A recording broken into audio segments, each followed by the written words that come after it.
Labdien visiem izturīgākajiem, kas vēl arī pēc pusdienām ir gatavi iedziļināties šajās tēmās. Drošs mājoklis, stabila nākotne, un mūsu PPP risinājums īres mājokļi Latvijas speciālistiem programma ļoti daudzsološi, skaists mērķis un ārkārtīgi daudz gaidas un ārkārtīgi daudz iesaistītie partneri. Un mēs esam, principā mēs esam diezgan ceļa sākuma posmā, kaut arī šīta programma, kā jau minēja mans kolēģis no CFLA Reinis Freimanis, tika apstiprināta jau 2024. gada 11. jūnijā. Tajā brīdī tika iesniegts informatīvais ziņojums, kas aptuveni tātad pieņem, kā tā programma varētu izskatīties, un deva valsts nekustamiem īpašumiem, ko es pārstāvu, uzdevumu tālāk šo te programmu virzīt.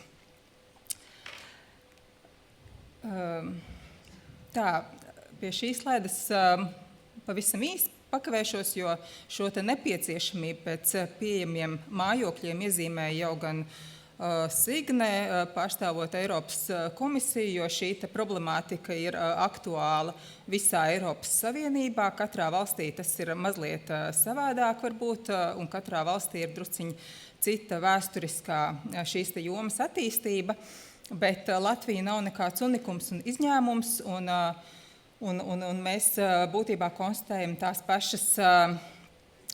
pašus izaicinājumus un problēmas, kas ir vispār Eiropas Savienībā. Un tātad, lai šo te programmu vispār strukturētu un virzību, tātad vispirms tika konstatēts, ka eksistē tirgus nepilnība, īpaši ārpus Rīgas, pie Rīgas, jo lielā daļā Latvijas tālāko reģionu neatkarības laikā nav uzbūvēts pat neviens jauns energoefektīvs daudzdzīvokļu nams. Savukārt, tur, kur viņi ir uzbūvēti, šie jaunie un energoefektīvie daudzdzīvokļu nami, liela daļa mājsaimniecību nevar tajos atļauties īri pa tirgus cenu. Un tātad šīs te būvniecības izmaksas un maksāt nespēja ir nesabalansētas, un arī augsti ir būvniecības izmaksu un termiņu riski, bet tas saistīts ar banku kreditēšanu un to jau, ko kolēģi arī jau minēja. Tad tādi pieturas punkti. Pusotrs gads ir pagājis.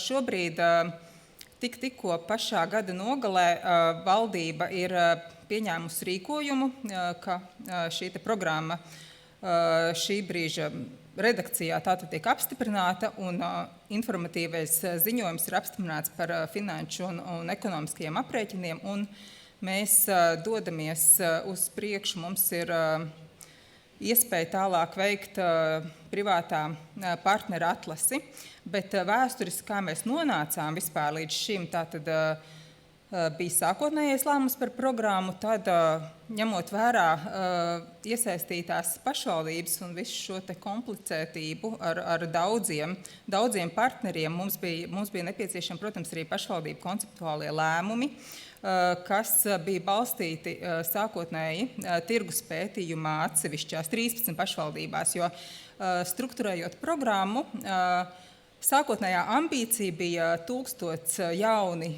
mājokļi, tā, lai tas būtu interesanti lielajiem struktūrālajiem finansētājiem, kā Eiropas Investīcija banka un citas struktūrālās bankas, kur minimālais tātad šis te kredīta apjoms ir aptuveni 80 miljoni, 100 miljoni tas ir optimāls, un tātad valsts ar tādu kopīgu programmu var iet uz priekšu no savas puses, tātad agregējot šo te pašvaldību pieprasījumu, un, protams, arī tika izvērtēts normatīvo aktu. Šis te esošā bāze, un tika atzīts, ka dzīvokļu jautājumu risināšana, palīdzība šajā jomā ir pilnībā pašvaldības kompetence, un tāpēc bija nepieciešama arī grozījuma likumā, grozījuma likumā tika panākt un stājās spēkā vasarā par to, ka valsts var tātad iesaistīties un sniegt palīdzību speciālistiem un gatavot savu privātajā, publiskajā partnerībā balstītu programmu un nodot tās īstenošanu ar deleģējumu valsts kapitāla sabiedrībai. Tas tāds ievads. Sākotnējais pieprasījums. Tātad es jau minēju, ka mēs 13 pašvaldībās veicām tādu tirgus pētījumu par balstoties uz pašu pašvaldību pieprasījumu, kas tika salīdzināts ar datiem mājokļu tirgū un vispār būvniecības datiem un tad šīs 13 pašvaldības, kas gan ir citas pašvaldības, ne tās, kas ir kartē, sākotnēji tika uzaicināts tātad konceptuāli lemt par dalību. Daļa no viņām atkrita, galvenokārt Pierīgas pašvaldības, kurās šis tirgus spēja sevi varbūt risināt pats. Bet programmai izskanot, mēs saņēmām interesi vēl no vairākām pašvaldībām, kurām tad mēs arī laipni ļāvām pievienoties tajā brīdī izstrādes gaitā šajā programmā, jo, protams, ka šī plašā interese, tas ir zināms signāls, ka šai programmai tātad ir vajadzība pēc šīs programmas. Un tas, protams, mūs iedrošināja tālāk rīkoties. Ar Eiropas Investīciju banku bija noslēgts ļoti liels konsultāciju līgums, ņemot vērā, ka šī ir arī banka, ko mēs ceram piesaistīt tālāk šīs programmas jau praktiskajā īstenošanā.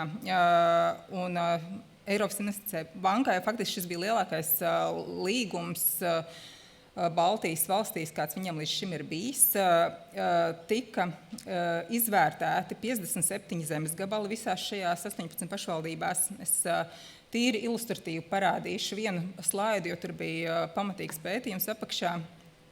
Gandrīz arī uz katru no pašvaldībām mēs kopā ar bankas pārstāvjiem braucām arī dabā paskatīties, kā tas izskatās, jo ir skaidrs, ka tāda banka kā Eiropas Investīcija banka neinvestēs līdzekļus kaut kur faktiski nav dzīvē pievilcīga vide, kur nav nodrošināti kaut kādi publiskie pakalpojumi un varbūt arī, kur pats zemes gabals neatbilst tām prasībām, kādas pašvaldība ir izvirzījusi tam pieprasījumam pēc dzīvokļiem. Šis ir tikai tāds mazs ilustratīvs piemērs. Tur bija daudz padziļinātāka analīze arī attiecībā uz piedāvātajiem zemes gabaliem, kāds tur ir viss, kādas ir komunikācijas pieejamās, kāds ir vispār apdzīvotības blīvums noteiktajā vietā un tā tālāk. Tātad tika izvērtēts šie 54 zemes gabali. Tad vispār par publiskās privātās partnerības uzbūvi, kā jau kolēģis minēja, tā ir tāda valstiska programma, kur valsts ir identificējusi šo nepieciešamību, un riski tiek sadalīti tā, ka lielāko daļu uzņemas privātais partneris, un mūsu gadījumā arī mēs skatāmies uz projektu, kas būtu ārpus bilances, lai atslogotu, neatslogotu, bet var sakot nenoslogotu ar šo papildus valsts budžetu, bet šo valsts vajadzību risināšanai piesaistīt privāto finansējumu. Un tātad valsts nekustamie īpašumi, kas ir publiskā partnera pārstāvis, mēs izstrādājam finanšu un ekonomiskos aprēķinus, veiksim tātad šo partnerības iepirkumu lotēs, patreiz mēs runājam par pirmo loti, sagatavojam, slēdzam līgumu, veicam iepirkumu uzraudzību, maksājam pieejamības maksājumu, tad savukārt pašvaldībai būtu lielākā sadaļa ir nodrošināt augstas gatavības projekta īstenošanai zemi un Un nevienā brīdī šīs pašvaldības īpašuma tiesības nemainās. Arī privātajam partnerim šo projektu īstenojot, visu laiku īpašuma tiesības paliek pašvaldībai. Un tātad pašvaldība maksā savu pieejamības maksājumu daļu. Arī valsts maksā šajā gadījumā, ņemot vērā šo tirgus nepilnību, arī valsts sniedz atbalstu, ko mēs arī īpaši skaņosim ar Eiropas komisiju. Tātad, lai šie uzbūvētie jaunie energoefektīvie mājokļi patiešām būtu pieejami. Un savukārt privātais partneris uzņemās vislielāko risku. Viņš gan projektē, gan būvē, gan finansē, gan uztur, gan apsaimnieko. Ar uzturēšanu saprotot to, ka tiek ieguldīti būtiski līdzekļi, lai šis uzbūvētais dzīvojamais fonds pēc līguma darbības termiņa beigām, kas ir 27 gadi, 2 gadi būvniecība, 25 gadi pieejamības maksājuma periods, lai tas tik nodots atpakaļ pašvaldībām lieliskā kārtībā. Un, manuprāt, šis ir fantastisks mehānisms, kā pašvaldības, īpaši, kur šobrīd nav iespēja pašām veikt jaunu dzīvojamā fonda būvniecību, var tikt pie šī dzīvojamā fonda un piesaistīt sev šos jaunos speciālistus. Varbūt tikai īsi šī projekta schēma, kā tas izskatās. Tātad parādot vienkārši, cik daudz ir iesaistītās puses, bet te ir tikai daļa, jo te neparādās visas atbildīgās iestādes un uzraugošās institūcijas, te ir tikai valsts pārstāvis, tātad līguma slēdzējs valsts nekustamie īpašumi, kuram būs privātās publiskās partnerības līgums ar privāto partneri, šo te lielo PPP līgumu strukturēšana Eiropas Savienībā paredz, ka ir tātad viens privātais partneris, viens vai maksimums 2 publiskie partneri un tiek slēgts līgums, kuriem apakšā ir tātad publiskais partneris risina valsts pusē, gan attiecības šajā gadījumā ar pašvaldībām, gan pieejamības maksājuma, tātad nodrošināšanu, ko uzņemās maksāt privātajiem partneriem, savukārt privātais partneris, viņš tātad piesaista finansētājus, viņš nāk pats ar savu kapitālu ieguldījumu, viņš apakšā organizē būvniekus un viņš organizē pakalpojumu sniedzējus. Un vēl, protams, ir kā spēlētāji pieejamo mājokļu īrnieki, ko definē šīs grupas, definēs pašas pašvaldības, un kas slēgs īres līgums ar pašvaldībām, un tātad maksās arī īri. Bet daļu no īres tiks sakta arī ar šo subsīdiju, lai beigu galā caur pieejamības maksājumu privātais partneris tātad šādā veidā atpelna savu ieguldījumu. Par pirmo loti es skatos, ka man laiks ļoti strauji iztek.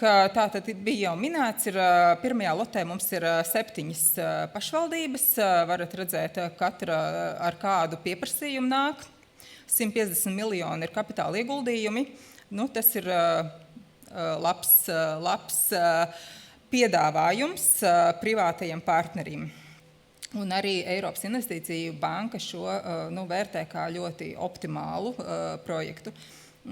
Projekta laika līkne pirmajā lotei. Šobrīd mēs atrodamies 26. gada janvārī, kad VNI pēc šī ministru kabineta rīkojuma, kad mums ir, tātad mēs varam spērt nākamos soļus ar privātā partnera iepirkuma izsludināšanu, mums ir jānoslēdz vēl arī vienošanās ar pašvaldībām, atbilstoši publiskās privātās partnerības likumam. Šobrīd mēs dzīvojam ļoti interesantā laikā, mums izaicinājumi ir ļoti daudz, ņemot vērā arī to, ka šis publiskās privātās partnerības likums tātad šādā kontekstā tiek darbināts pirmo reizi, daudz ir interpretācijas no dažādām iestādēm un arī pašvaldībām, bet mēs ļoti ceram, ka tas kopējais mērķis mums atļaus nonākt pie kopīgas vienošanās. Un tad pavisam īsi otrā lotē tātad mums vēl ir atlikušās pašvaldības, kas ir izrādījušas interesi. Mums vēl Rīga meklē atbilstošas zemes gabals, bet pārējās jau ir tātad gan domas lēmums pieņēmuši par dalību, bet, protams, šī otrā lote ir krietni kādu soli divus atpakaļ, tāpēc, ka šeit vēl tikai finanšu ekonomiskie aprēķini tiek izstrādāti. Un finanšu ekonomiskie aprēķini tā ir tāda, mēs viņu varam saukt par tādu tāmi valstī, cik tas projekts varētu maksāt, un arī pašvaldībām. Un protams, ka viss parādīs iepirkums, bet, tajā brīdī, kad mums ir finanšu ekonomiskie aprēķini apstiprināti atbildīgajās iestādēs, tad pašvaldības vēlreiz lemj par savu dalību programmā. Un tad, protams, mēs ceram arī uz atbalstu. Un otrās lotes laiklīkne, tā ir līdzīga pirmās lotes, bet faktiski mums ir jāiet uz priekšu ar pirmo loti, un tās sekmīga īstenošana dzīvē arī parādīs, vai būs otrā lote, un vai būs vēl arī kādas nākamās. Jo doma ir, ka šis projekts ir replicējams, bet to mums laiks rādīs. Paldies! Paldies! Ļoti labi, ka mums viena tradīcija turpinās, vai ne? Klau, jautājums, kāds ir iegūms privātajiem partneriem šajos projektos? Tavuprāt? Privātajiem partneriem ir brīnišķīgi, manuprāt, iespēja sev garantēt ienākumu 27 gadu periodā. Ja, tas ir ļoti ilgstošs līgums uz garantēti ienākumi, labs biznes, es teiktu. Labs biznes, jā. Tāpēc, Gati, tu kā uzņēmējs un Dācija, jūs kā vērtējat, ir labs biznes?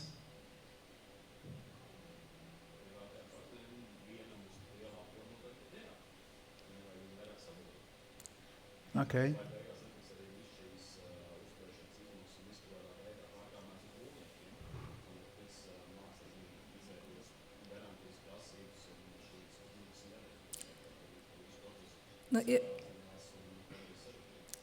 Ir tā, ka privātā partnera atlase mums ir, protams, atklāts konkurss, un mēs ļoti ceram uz lielu interesi un attiecīgi uz konkurenci savstarpēju, lai privātie partneri nāktu ar radošiem un visiem izdevīgiem risinājumiem un attiecīgi arī turētu zemu to savu peļņas daļu. Bet te runa par 20... Cik tur gadiem?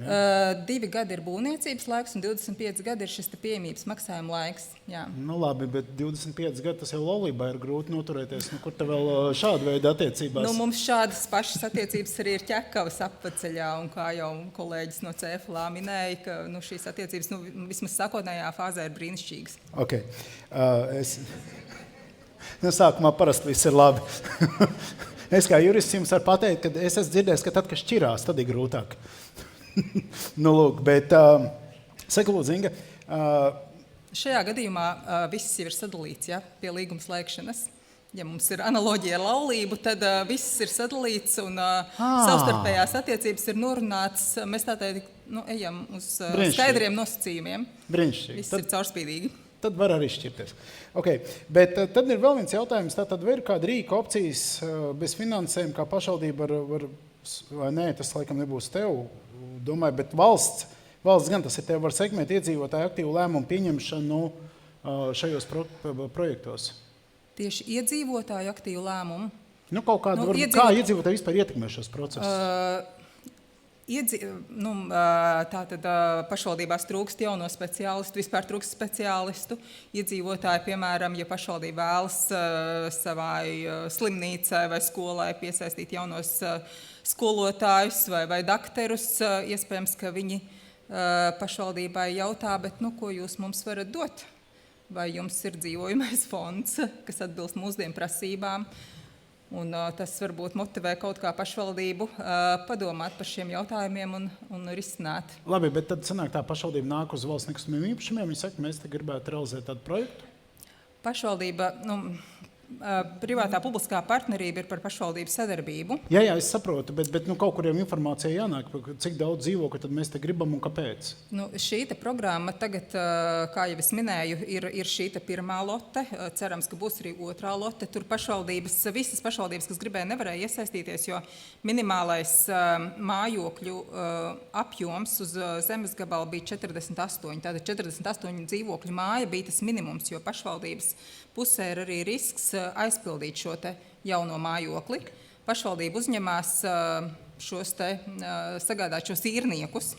Un tad ne visas pašvaldības uzreiz atvēzējas tiem 48 dzīvokļiem, bet, protams, ka ja pašvaldība redz, ka, un es nezinu, nav jau šajā kartē, bet, manuprāt, mums ir ļoti daudz pašvaldības uzrunājuši, bet, ja tiešām ir kāda, kas redz pašvaldībā potenciāli attīstīt šo te projektu un neredz sevi kartē, protams, ka viņi var rakstīt uz valsts nekustamiem īpašumiem, un mēs patiešām izvērtēsim šādu iespēju nākotnē.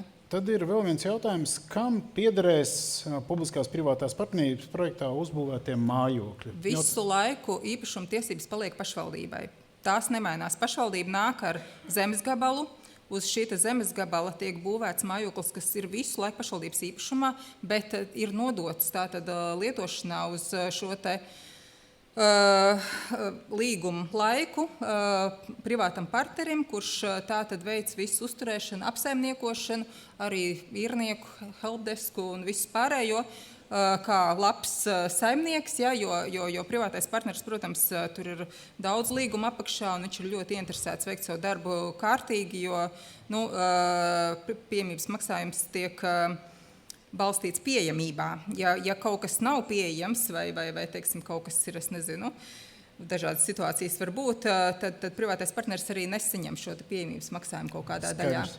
Labi, un tad pēdējais jautājums, ko es šodien uzdodu visiem runātājiem, tavs novēlējums Latgales iedzīvotājiem. Mans novēlējums Latgales iedzīvotājiem ir tātad, lai nākotnē Latgales iedzīvotājiem būtu iespēja izvēlēties dzīvot pieejamos, energoefektīvos un mūsdienīgos mājokļos visā Latgales reģionā. Un kas viņiem pašiem jāizdara, lai tas notiktu? Viņiem pašiem jābūt droši vien ir aktīviem un jāapbaksta savas pašvaldības un jāveido uzņēmumu, kā jau iepriekš bija minēts, jo tas viss iet roku rokā. Okay. Un savukārt pašvaldībām, es biju domājis, sagatavojos jau, ka arī pašvaldībām būs kaut kas jānovēl. Savukārt pašvaldībām es novēlu gan būt partneriem šāda tipa projektā, gan nākotnē, ka mums ir daudz publiskās privātās partnerības projekti arī citās jomās, arī izglītībā, sportā, medicīnā, ka pašvaldības spēja sadarboties un šādā veidā mēs piesaistam publisko interešu īstenošanai privāto kapitālu. Lieliski. Lai izdodās, ne? Paldies, Tamīši. Paldies.